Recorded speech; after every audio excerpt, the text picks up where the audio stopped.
Fountain of Youth Week, and there are trends you need to be aware of to beat the public.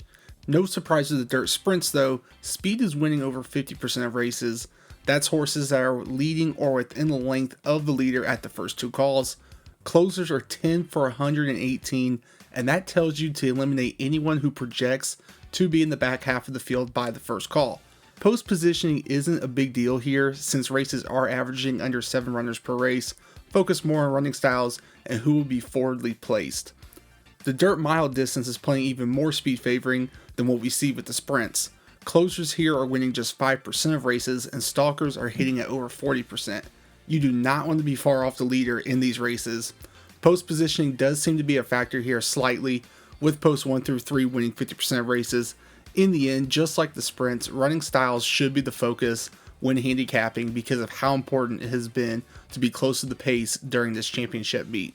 The Fountain of Youth this Saturday could be affected by the stalker bias that has been prominent this entire championship meet. Early horses have not been able to hold off those pressers sitting just off the pace at all in these dirt routes.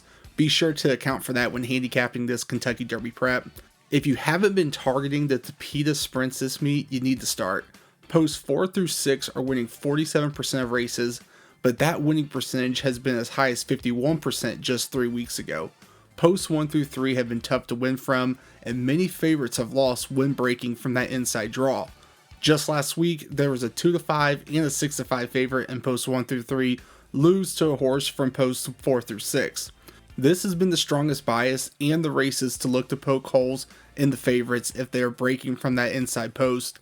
These sprints can be a big time leverage in your horizontal wagering by targeting horses that are in that middle lane of posts 4 through 6 on tickets. Early speed is winning 45% of the time in these sprints, but on top of the post bias, there have been plenty of days where only certain running styles have won. If you aren't signed up to the daily track profiles, I'll leave a link to them in the description and pinned in the comments. It's a great tool to see daily biases and how the public is betting these races. Going 2 turns on the Tapeta has been fairly even all meet. Posts 4 through 6 are winning 41% of races, but overall it's just 4 more wins than posts 1 through 3. It's hard to put too much emphasis on post draw from a handicapping perspective because of this. Running styles have favored off the pace runners overall, but that's expected with synthetic racing. These races are truly about pace of the race and who has the best advantage to overcome the fractions.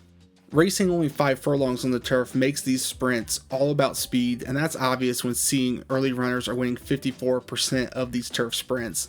It's hard for race shape to really occur when going such a short distance, and fastest final times will always be more important. Remember that when handicapping this week. Post draw isn't something that looks too important from an overall perspective, but it's worth mentioning that posts 1 through 3 are 0 for the last 8 races. There aren't a lot of turf sprints scheduled here, but that is an angle worth noting going into this week. Each championship meet, it seems like stalkers have their way on the turf, and that's been the norm this year. They're winning 41% of the time through 124 races. It is interesting to see early runners and closers essentially have the same amount of wins too. If you go back 3 weeks ago, you'll see that stalkers were hitting at over 40%, but early runners were trailing behind the closers.